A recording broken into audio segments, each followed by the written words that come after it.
الحمد لله الحمد لله وكفى والصلاة والسلام على سيد الأنبياء وخاتم الأنبياء ومحبوب الأنبياء ومطلوب الأنبياء ومقصود الأنبياء ومعشوق الأنبياء وإمام الأنبياء محمد المصطفى وعلى آله وأصحابه أهل التقى والنقى. أما بعد فأعوذ بالله من الشيطان الرجيم. بسم الله الرحمن الرحيم. وما أرسلناك إلا رحمة للعالمين. آمنت بالله صدق الله مولانا العظيم. إن الله وملائكته يصلون على النبي يا أيها الذين آمنوا صلوا عليه وسلموا تسليما. الصلاة والسلام عليك يا رسول الله وعلى آلك وأصحابك يا حبيب الله. آج میلاد النبی ہے، کیا سہانا نور ہے. آج میلاد النبی ہے، کیا سہانا نور ہے.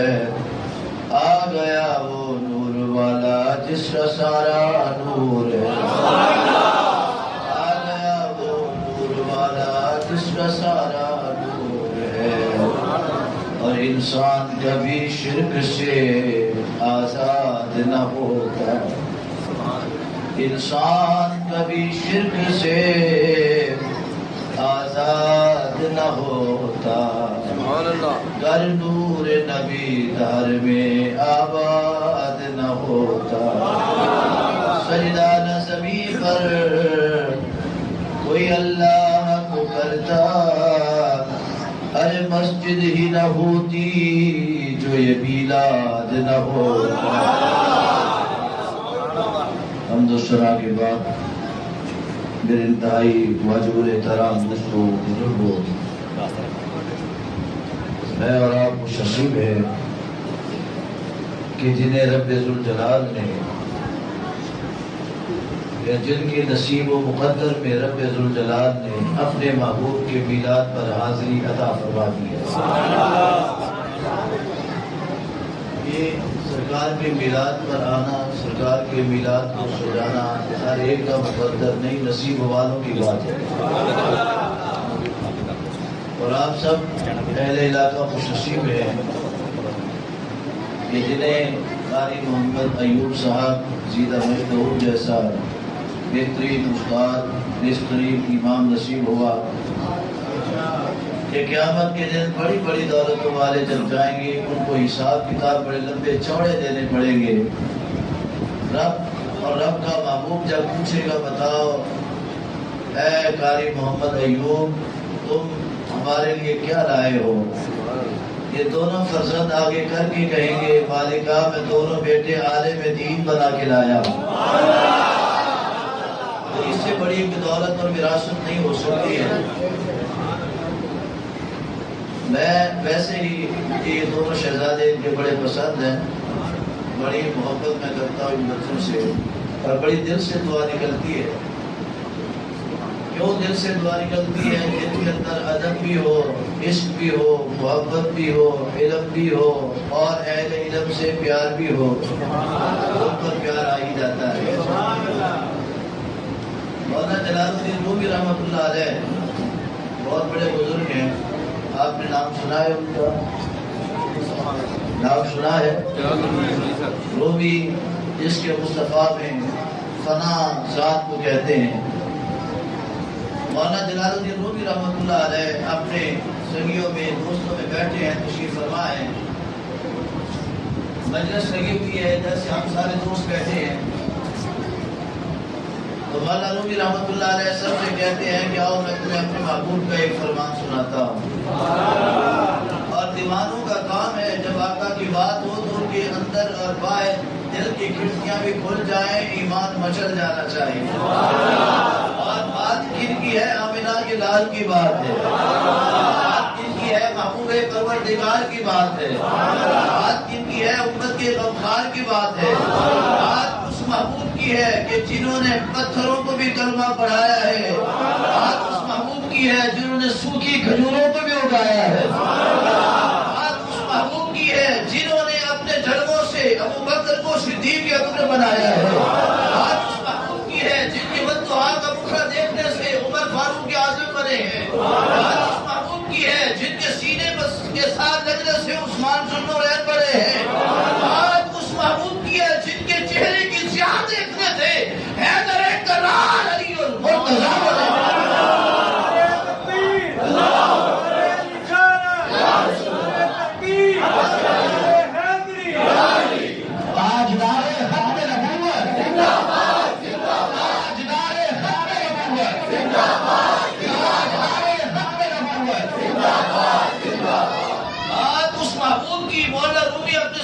ساتھیوں کو سنا رہے ہیں, اپنے دوستوں کو سنا رہے ہیں. فرمایا میں تمہیں اپنے محبوب کی بات سناتا ہوں. وہ محبوب جن کی زلفیں باللیل ہے, وہ محبوب جن کا چہرہ بددعا ہے, وہ محبوب جن کا سینہ علم نشرہ ہے, وہ محبوب جن کا قائل ما زاغ البصر وما طغى ہے, وہ محبوب جن کے ہاتھ ید اللہ فوق ایدیہم, وہ محبوب جن کے قدم ناقص بہادر بلند کی شان والے ہیں. وہ محبوب جب آئے تو رب الفجر کہے, وہ محبوب جس زمانے میں آئے تو رب العصر کہے. وہ محبوب اتنی شان والے حبیب ہیں, اگر اوپر ہو آسمان دنیا پر ہو عالم ارواح میں ہو تو احمد بن کے چمکے, زمین پہ آئے تو محمد بن کے چمکے. اس محبوب کی بات کر رہا ہوں, اس حبیب کی بات سنا رہا ہوں, اس محبوب کی بات سنا رہا ہوں کہ آدم بھی جن کے آنے کے قصیدے پڑھ رہے ہو, شیش بھی جن کے آنے کے آنے رہے, وہ بھی اپنے بچوں جن کی باتیں ترانے رہے ہو, اس نے بھی جن حسن کی باتیں ہو, عیسیٰ و موسیٰ کلیم اللہ کی بارگاہ میں التجا کرتے ہو. مالک کاش نبی نہ بناتا, آنے والے نبی کا امتی بنا دو.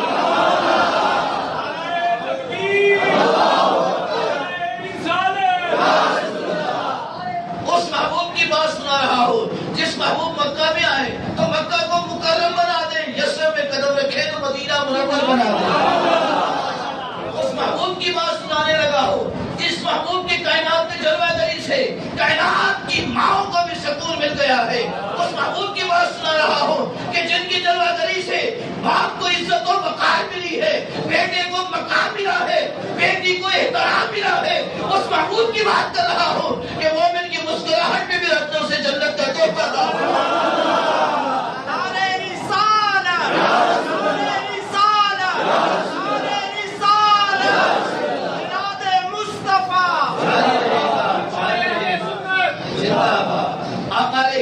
السلام کی بات سنا رہے مولانا رومی اپنے ساتھیوں کو, ذرا گج بج کے کہو سبحان اللہ. مولانا رومی سنا رہے ہیں بات, ایک بات میں سناتا ہوں, مجھے اپنا مزہ آتا ہے. ایک بات آپ سنتے ہیں, آپ کو اس کا اپنا لطف آتا ہے, لیکن کتنی جس والی بات ہوگی جب قرآن جبریل لے کے آتے ہوں گے, رب جبریل سے کہتا ہوگا جبریل بات میں کر رہا ہوں, ہے میرے یار کی بات میں کر رہا ہوں, ہے میرے یار کی. جبریل نے کہا ہوگا مالکہ پہلے مجھے سنا دے, پہلے مجھے سنا دے. بہت سی باتیں جبریل لے کے آتے, قرآن کی آیتیں آقا کی بارگاہ میں لے کے آتے, آقا سنتے, فرماتے جبریل میں سمجھ گیا, میں جان گیا. جبریل کہتے یا رسول اللہ میں بھی پہچان گیا, لیکن کچھ ایسی باتیں جبریل لے کے آئے. الف آقا فرماتے فہمت, لام آقا فرماتے علمت, میم آقا صلی اللہ علیہ وسلم فرمائے یہ بھی میں جان گیا. جبریل نے عرض کی سوڑا, پہلے ساری آیتیں جو لے کے آیا ایک ایک کا معنی مفہوم جبریل جانتا تھا. ان کا مطلب مجھے نہیں پتا. الف کا معنی کیا ہے, لام کا معنی کیا ہے, میم کا معنی کیا ہے, رب نے مجھے یہ بتا کر نہیں بھیجا. تو میں یہی تمہیں سمجھانا چاہتا ہوں, نبی جس کو جان لے اس کو نبی کہتے ہیں, اور جبریل جس کو نہ جان سکے اسے امتی کہتے ہیں. نبی کا علم تو ورا اور ورا ہے, نبی کی شان تو ورا اور ورا ہے. اس محبوب کی بات کر رہا ہوں جس محبوب کی شان میں رب نے یاسین کو اتارا ہے. اس محبوب کی بات سنا رہا ہوں جس محبوب کی شان میں رب نے طٰہٰ کو اتارا ہے.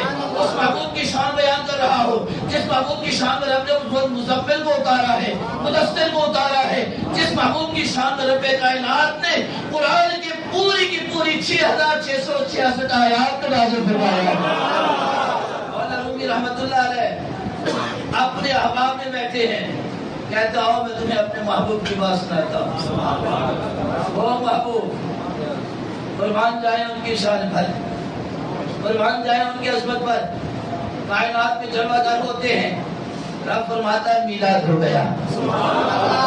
اللہ فرماتا ہے کیا ہو گیا, میلاد ہو گیا. آج کل بڑے چکر چلتے ہیں. میلاد کے مہینے میں بیماروں کے لیے دوائی لوگوں کو یاد آتی ہے, یتیموں کے لیے خرچہ یاد آتا ہے, بیوہ کے لیے خرچہ یاد آتا ہے. آئی فون لیتے ہوئے ان کو یاد نہیں آتا کہ میرے محلے میں بیوہ بھی رہتی ہے.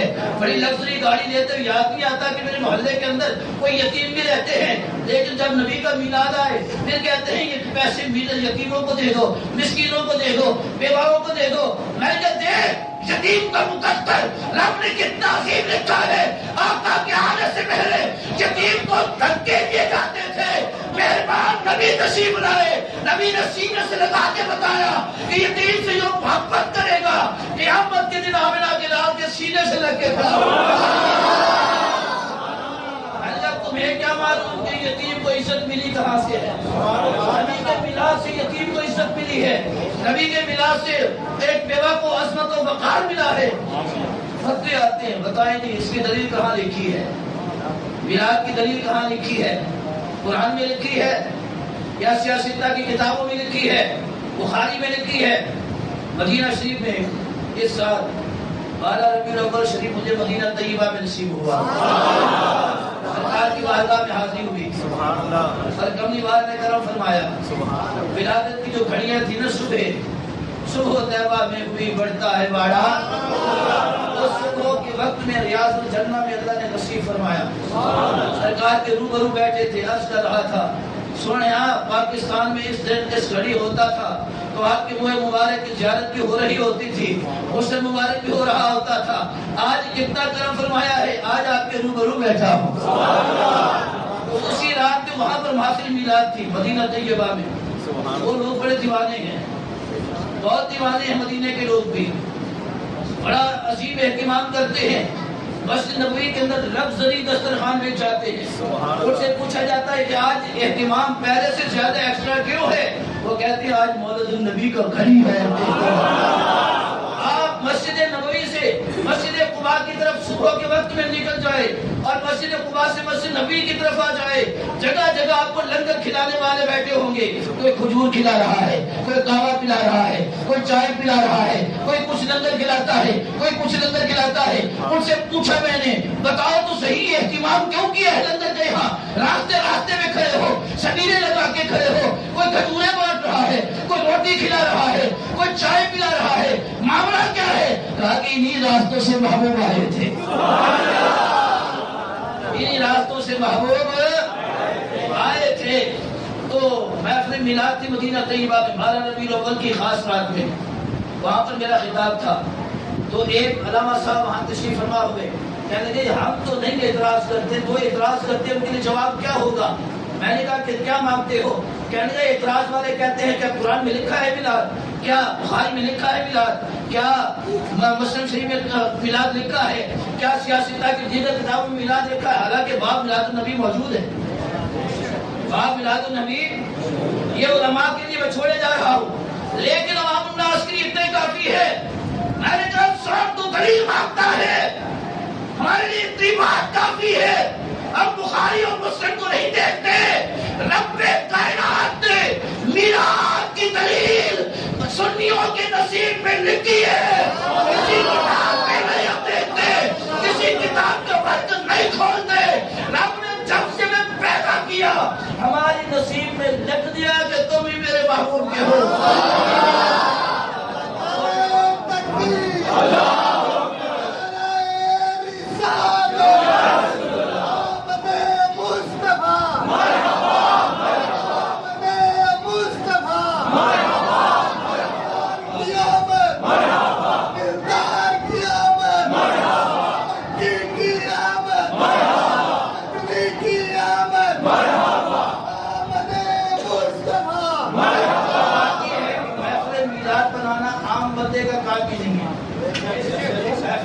بنانا عام بندے کا کام ہی، یہ تو خاصوں کا کام ہے، یہ تو خاصوں کا کام ہے۔ میاں صاحب فرماتے ہیں کہ خاصت کیا کرنا عام آگے، یہ خاصوں کی باتیں خاص سمجھتی، عاموں کو کیا خبر۔ اب بندہ کہے کہ یہ کیسے خاص کا کام ہے، میں نے کہا قرآن کو اٹھا کے دیکھ، قرآن اللہ کا کلام ہے۔ قرآن کس کا کلام ہے؟ کس کا کلام ہے؟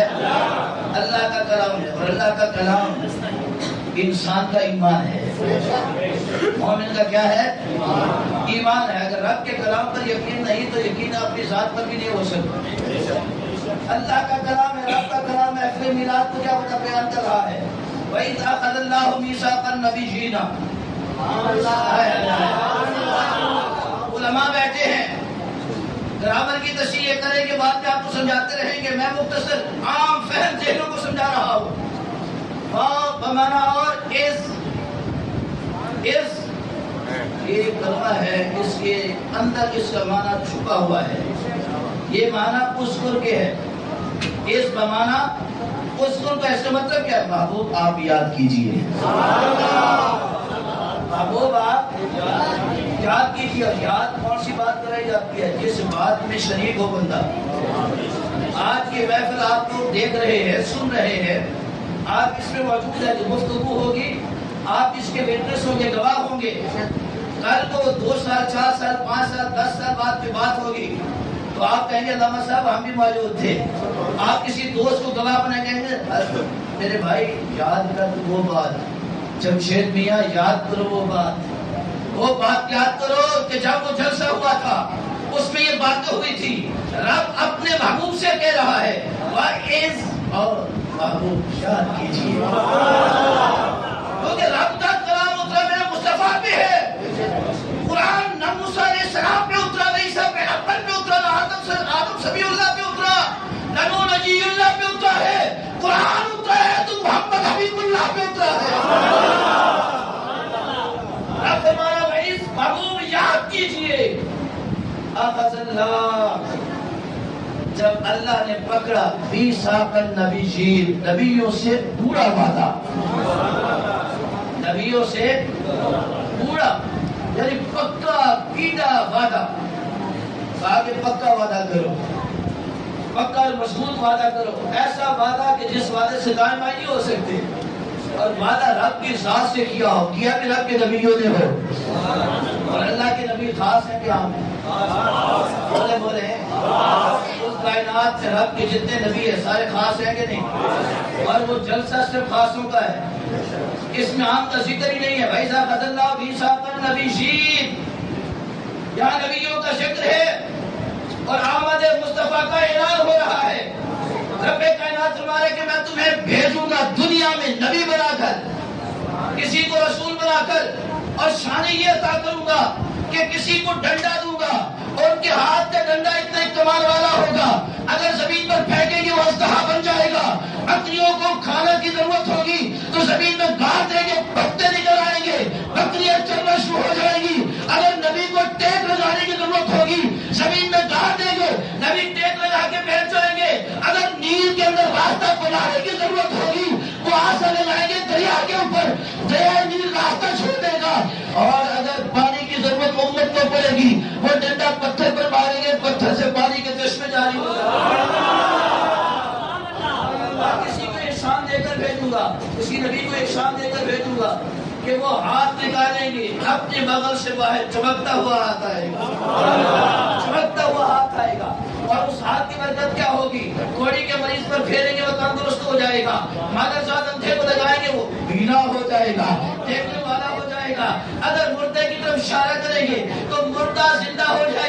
کیسے؟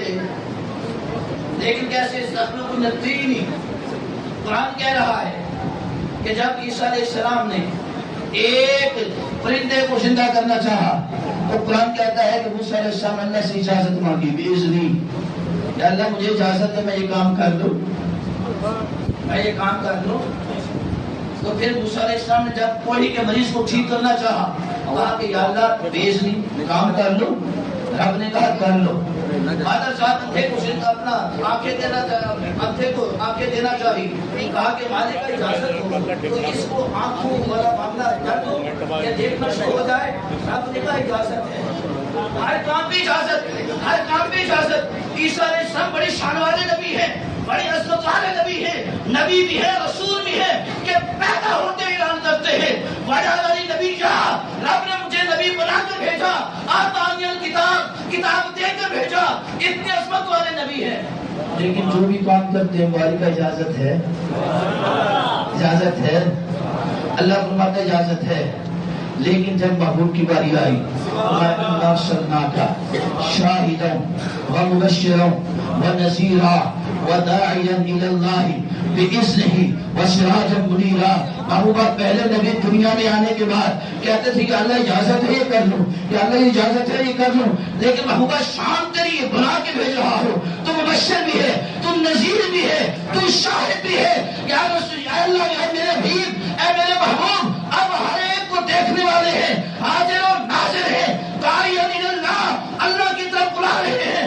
اس ہی رب نے شان یہ بنا کے بھیجی کہ آپ کو جب بھیج رہا ہوں دنیا کے اندر تو ساری اجازتیں اکٹھی دے کر بھیج رہا. اب آپ کی مرضی ہے، آپ کی مرضی ہے سوکھے درخت کو ہرا کرنا، آپ کی مرضی ہے انگلی کے اشارے سے چاند کے 2 ٹکڑے کر دے، آپ کی مرضی ہے سورج کو واپس بنا دیں، آپ کی مرضی ہے حبشی غلام کو کعبے کے چھت پہ کھڑا کر دے. حبشی غلام کو کعبے کی چھت پہ کھڑا کر دے. تو رب کائنات نے نبیوں سے جلسہ کروایا، میلاد کا جلسہ. میلاد کہتے ہیں کس کو ہے؟ میلاد کو ہے. اس میں ہوتا کیا ہے؟ آقا کی آمد کا ذکر ہوتا ہے نا. ہم یہی کر رہے ہیں، حضور آ گئے. کیا کہہ رہے ہیں ہم؟ نبی یہ کہتے تھے حضور آ رہے ہیں، حضور آ رہے ہیں، اور ہم کہتے ہیں حضور آ گئے ہیں. وہ انتظار میں تھے، وہ ہجر و فراق میں تھے. اور ہمارا مقدر کتنا عظیم ہے کہ ہم وصال ہی وصال کے مزے لوٹ رہے ہیں. ہم زمانہ محبوب میں ہیں، آقا صلی اللہ علیہ وسلم کے وصال میں ہیں، ہم ہجر میں نہیں، فراق میں نہیں. ہاں اگر ہمارا عقیدہ کمزور ہے تو پھر ہم فراق کی فراق. اگر ہمارا اندر کا ارادہ مضبوط ہے، یقین ہے، عقیدہ مضبوط ہے تو پھر ہم فراق والے نہیں، ہم تو وصال والے ہیں. مومن جہاں کہیں بھی ہو، جہاں کہیں بھی ہو، جہاں کہیں بھی ہو، ہمیشہ مدینے میں رہتا ہے. اس کی توجہات کا مرکز، اس کی اندر کے احساسات کا مرکز مدینہ طیبہ ہے. تو رب ذوالجلال نے اس میلاد میں باتیں کی، اور وہی باتیں ہم بھی کرتے ہیں. آقا صلی اللہ علیہ وسلم جلوہ گھر ہوئے تو سرکار کے آنے سے ماؤں کو بیٹے عطا ہوئے، ماؤں کو عزت ملی، بیٹیوں کو احترام ملا، باپ کو وقار ملا، درختوں کو بھی بولنے والی زبان عطا ہو گئی، پتھروں کو بھی کلمہ پڑھنے والی زبان نصیب ہو گئی. چاہے ابو جہل کی مٹھی میں مٹھی کے اندر پتھر کیوں نہ ہو، نبی کا اشارہ ہوتا ہے تو اس مٹھی کے اندر جو بند پتھر ہے وہ بھی کلمہ پڑھنا شروع کر دیتے ہیں. وہ پتھر بتا دیتے ہیں تم، میں ہوں تو غیر کے ہاتھ میں، ہوں تو غیر کے ہاتھ میں، مگر میں امتی مصطفیٰ کا ہوں، مگر میں امتی مصطفیٰ کریم کا ہوں. ہم یہی باتیں کرتے ہیں. رب کائنات نے کہا کہ نبی بنا کے بھیجوں گا، رسول بنا کے بھیجوں گا، لیکن ثم جاءکم رسول، تمہارے بعد ایک رسول آئے گا، تمہارے بعد ایک رسول آئے گا. اور اس رسول کی شان کیا ہوگی کہ جتنے نبی میں پہلے بھیجوں گا، اے آدم تم سے لے کر عیسیٰ تم تک، جتنے بھی تم سب کو نبوت اور رسالت دے کے بھیجوں گا، تمہاری شان یہ ہوگی کہ تم ہمیشہ کہو گے اللہ جیسے تو راضی ہے ویسے ہم راضی ہیں، جیسے تو راضی رہے گا ہم ویسے راضی کریں گے۔ اگر تیری رضا بچے قربان کروانے میں ہے، ابراہیم تجھے اپنا بیٹا چھری کے نیچے لٹانا پڑے گا۔ اگر یا اللہ تیری رضا ہے کہ میں پیدا ہوتے ہی نیل کی نظر ہو جاؤ تو نیل کی نظر ہونا قبول ہے۔ اگر مالکہ تیری مرضی ہے بن باپ کے پیدا کرنا مجھے تو مجھے منظور ہے۔ تو میں ہر نبی کو اس دنیا میں بھیجوں گا، ہر نبی کہے گا یا اللہ جیسے تیری رضا ہے ویسے ہماری رضا ہے، لیکن وہ ایسا محبوب ہوگا میں رب کہوں گا حبیبہ جیسے تیری رضا ہے ویسے میری رضا ہے، جیسے تیری رضا ہے ویسے اتنی شان دے کر بھیجوں گا کہ کل کائنات چاہے وہ بشر ہوں، چاہے وہ شجر ہوں، چاہے وہ حجر ہوں، چاہے نباتات ہوں، چاہے جمادات ہوں، چاہے وہ بحر ہوں، چاہے وہ بر ہوں، خشکی ہو یا تری ہو، آسمان ہو یا زمین ہو، ستارے ہو یا چاند ہو، سورج ہو یا چراغ ہو، پوری کائنات کے اندر جتنی مخلوقات تو میں نے پیدا کیا ہے پوری کائنات دعا کرے گی مصیبت کے وقت میں، مشکلات کے وقت میں، اے مالک کرم فرما ہم پر رحمت نازل کر، ہم پر رحمت نازل کر۔ لیکن اس نبی کو شان دے کر بھیجوں گا کہ وہ رحمت طلب نہیں کریں گے، وما ارسلناک الا رحمتا للعالمین، وہ سراپہ رحمت بن کے جائے گی۔ تکبیر،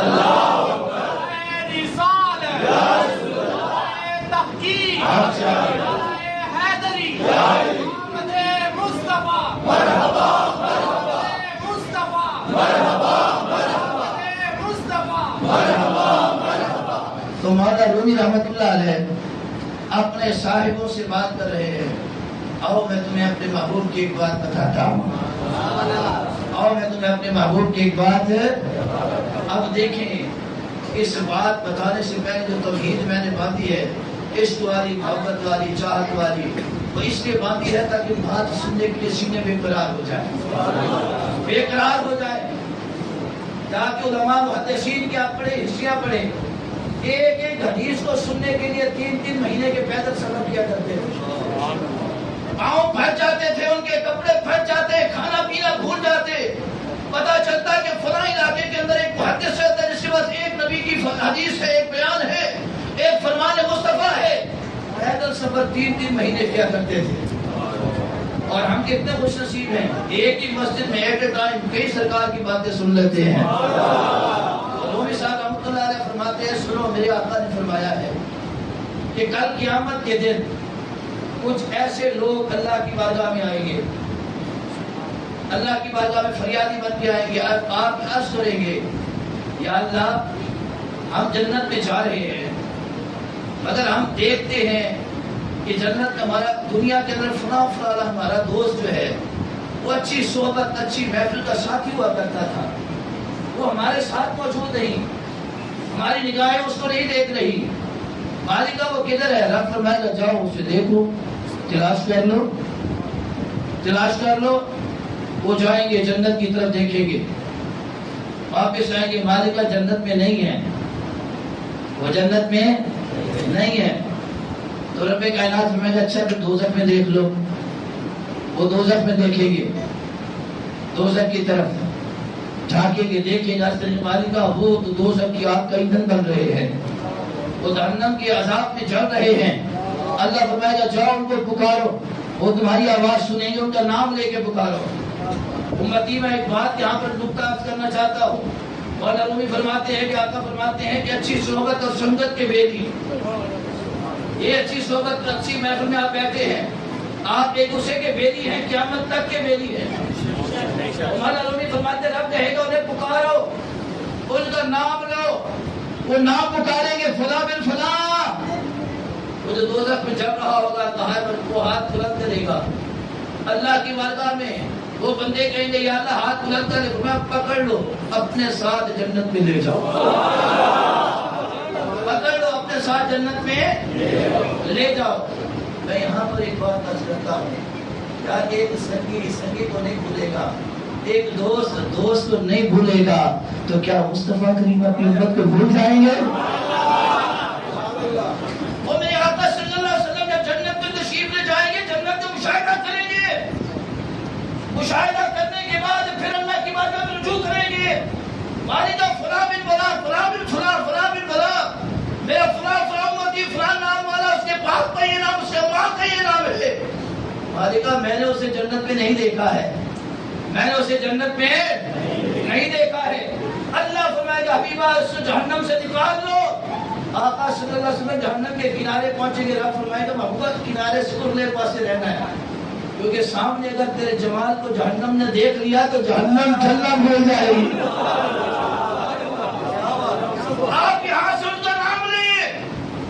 اے امتی آقا صلی اللہ علیہ وسلم ایک ایک بندے کا نام لیں گے، ایک ایک امتی کا نام لیں گے، اور باہر وہ نکلتا آئے گا، نکلتا آئے گا، نکلتا آئے گا. چہرے ان کے سیاہ ہو چکے ہیں، جل جل کے سیاہ ہو چکے ہوں گے. آقا صلی اللہ علیہ وسلم جمالی کا چہرے سیاہ ہے، ان کو جنت میں لے کے جاؤں گا تو جنتی کیا کہیں گے کہ وہ ہے جو جہنم سے ہو کے آ رہے ہیں. رب کہے گا محبوبہ تو رحمت للعالمین ہے، یہ رحمت کا دریا ہے، ان میں غوطہ لگاتا جا. چہرے ان کے نورانی ہوتے جائیں گے، چہرے ان کے نورانی ہوتے جائیں گے. اور کریم آقا صلی اللہ علیہ وسلم جب یہ سارے گنہگاروں کو نکال کر جنت کی طرف رجوع فرمائیں گے، جنت والوں کا عالم کیا ہوگا؟ بولے بولے کیا عالم ہوگا؟ ابھی کیا عالم تھا جب ہم اندر داخل ہو رہے تھے، ہم باہر سے اندر داخل ہوا، آپ سب کی توجہات کدھر تھی؟ دروازے کی طرف تھی، دروازے کی طرف تھی. کون آ رہا ہے اور کس ذیشان نعمت کو لے کے آ رہا ہے؟ آپ کی توجہات اس طرف تھی. تو جب کملی والے آپ کا جنت کے دلہا جن کے تنوع کا دھومن ہے آب حیات ہے، وہ جانے مسیحا ہے، وہ جانے مسیحا ہے، وہ جانے مسیحا. سب سے اعلیٰ و اعلیٰ، سب سے بالا و بالا. آقا جنت میں جلوہ گر ہوں گے، داخل ہو رہے ہوں گے تو جنتیوں کا کیا عالم ہوگا؟ ابو بکر و عمر، عثمان و علی، آدم علیہ السلام سے عیسیٰ پیغمبر تک سب دروازے جنت کی طرف دیکھ رہے ہوں گے کہ آقا تشریف لا رہے ہیں، کن کن کو ساتھ لے کے آ رہے ہیں. وہ مولانا رومی فرماتے ہیں کہ دوست کو نکالیں گے، پہچان کر نکالیں گے.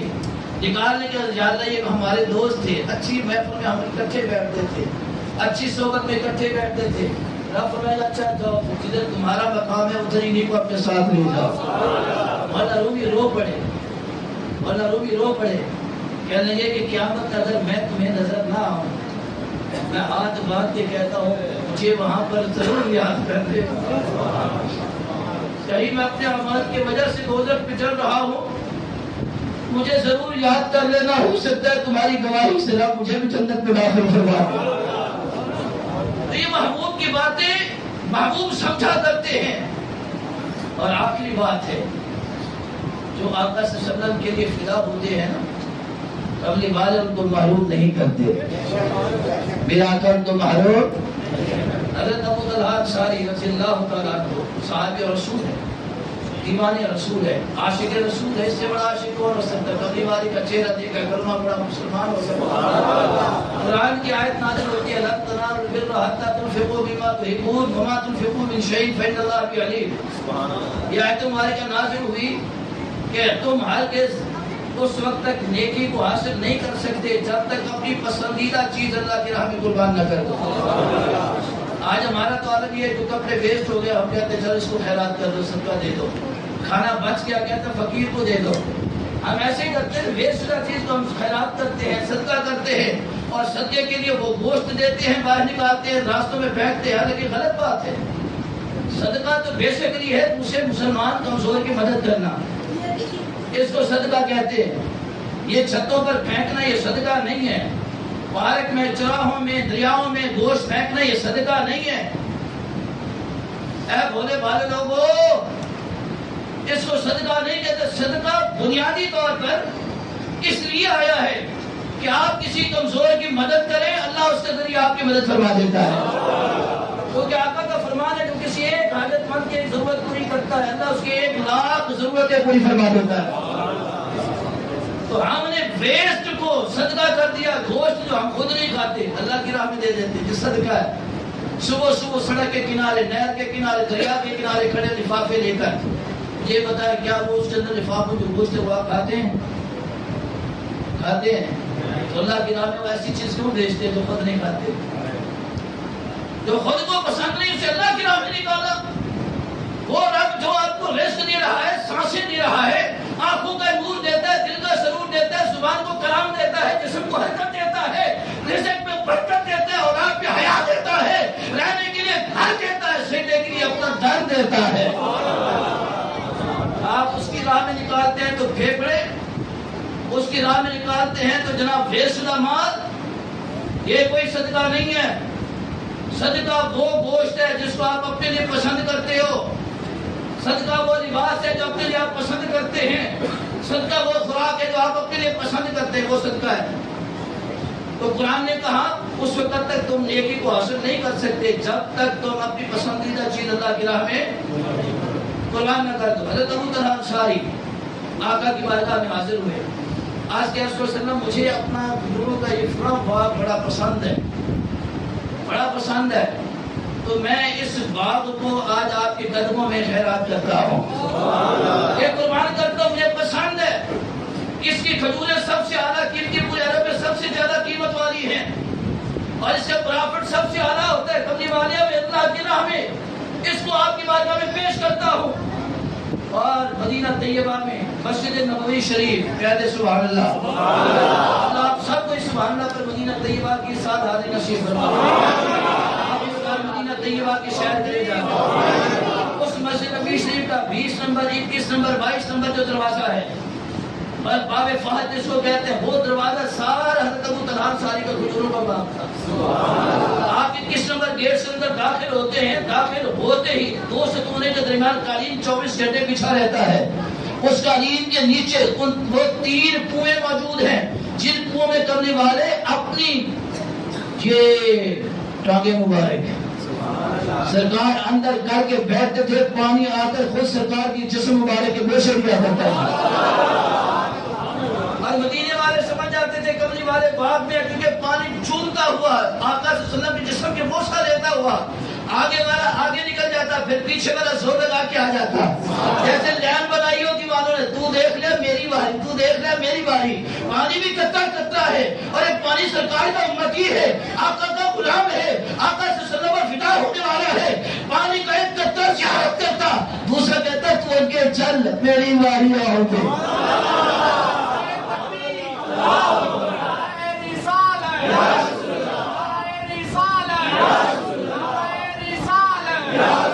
حضرت ابو طلحہ انصاری نے وہ باغ، قیمتی باغ کریم کی بارگاہ میں پیش کر دیا، اور ان کو ریٹرن کیا ملا، انعام کیا ملا؟ حضرت ابو طلحہ انصاری کو ایک وقت آیا، میرے کریم کے ساتھ حج کیا، میرے محبوب کے ساتھ آج ہم حج کریں یا عمرہ کریں، کہتے کتنے خوش نصیب ہے کہ رب نے ہمیں یہاں پر بلا دیا ہے۔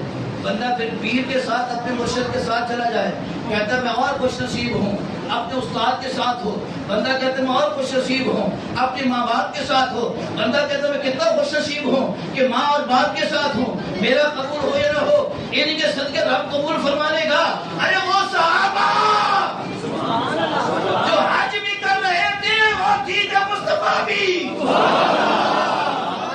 جن کو رفاقت محبوب، معیت محبوب نصیب ہوئی ہو حج کے دوران میں، آقا صلی اللہ علیہ وسلم عرفات سے ہو کر مزدلفہ آئے، مزدلفہ سے مینا میں آئے، رمی کی، رمی جمرات کی بعد قربانی فرمائی، قربانی کے بعد سرکار صلی اللہ علیہ وسلم نے حلق فرمایا، سال کے بعد مبارک منوائے۔ آج ہمارے دوست آتے ہیں بہت سارے، حضرت بڑی عجیب بات ہے، ہم وہاں پر بھی فیشن نہیں چھوڑتے، جاتے ہیں 2 بار ادھر سے کٹوا دیے، 2 ادھر سے 2 ادھر سے کٹوا دیے، کہتے ہیں عمرہ ہو گیا۔ میں نے کہا تیرے سر دے بار قیمتی نہیں ہے، کملی والے دے بار مبارک قیمتی ہے، میرے آقا صلی اللہ علیہ وسلم کی زلفیں قیمتی ہے تیرے سر کے بعد۔ حج نام ہے اپنی انا، اپنے تکبر، اپنے غرور کے بت کو توڑ دینے کا، اگر وہاں پر جا کر بھی انا تکبر قائم رہا تو حج کہاں سے رہا؟ میرے سرکار نے سر مبارک منڈوایا، منڈوانے کے بعد بال مبارک آقا صلی اللہ علیہ وسلم نے پکڑے، اور صحابہ کرام 1.25 لاکھ صحابہ سرکار کے ساتھ تھے۔ حج پر کتنے صحابہ تھے؟ صحابہ فرماتے ہیں اینا ابو طلحہ، اینا ابو طلحہ، اینا ابو طلحہ، میرا ابو طلحہ کدھر ہے، ابو طلحہ کدھر ہے، ابو طلحہ کدھر ہے؟ حضرت ابو طلحہ ساری دوڑے ہوئے آئے، کریم کی بارگاہ میں حاضر ہو جاتے ہیں۔ آج کی سونا غلام حاضر ہے، آقا فرماتے تو نے ایک باغ دیا تھا، ہم نے کل کائنات تجھے عطا کر دی۔ کریم نے اپنی زلفائے مبارک حضرت ابو طلحہ ساری رضی اللہ تعالیٰ عنہ کو عطا فرما دی۔ میں ابو طلحہ یہ میری زلفیں لو اور میری امت کے لوگوں میں تقسیم کر دو تاکہ میری امت اس سے رحمت اور برکت حاصل کرتی رہے۔ یہ ریٹرن ملتا ہے، انعام ملتا ہے۔ آج ہم خوش نصیب ہیں، آپ نے انتظار کیا، محفل کو خوب سجایا اور راستے میں آقا صلی اللہ علیہ وسلم کے منہ مبارک کا استقبال کیا۔ اب آپ کو انعام یہ ملے گا کہ آپ کملی والے کی زلفوں کی زیارت کریں گے اور یہ سرکار دو عالم صلی اللہ علیہ وسلم کی جو موئے مبارک ہیں، ایک کملی والے کی داڑھی مبارکہ ہے، پھر گولڈن آقا صلی اللہ علیہ وسلم کی داڑھی مبارکہ کے لیہ مبارکہ، اور اس حصے کا اس کے آپ شیپ دیکھیں گے معلوم ہو جائے گا، اور ایک سرکار دو عالم صلی اللہ علیہ وسلم کے سر مبارک کے سر پاک ہے۔ حضرت ام سلمہ کے پاس مریض آتے تھے، بیمار ہو کر آتے، ان کی تحریض پر حضرت ام سلمہ کے پاس ایک موئے مبارک تھا، وہ موئے مبارک نکالتی پانی میں گھماتی تھی، پانی مریض کو پلاتی، مریض فوراً شفا یاب ہو جاتا۔ تو ہم کتنے خوش نصیب ہیں آقا صلی اللہ علیہ وسلم کے جسم اطہر کے حصے کی زیارت کریں گے، اور کریم کا فرمان ہے جس نے میرے کسی ایک حصے کو دیکھا اس سے پورے وجود کی زیارت کریں گے۔ انشاءاللہ کہ آپ زیارت کریں گے، دعا اللہ رب العزت اس مسجد کو ہمیشہ قیامت تک شاد و آباد رکھے۔ جو اس مسجد کو آباد کر رہے ہیں اللہ ان کی نسلوں کو بھی قیامت تک آباد رکھے۔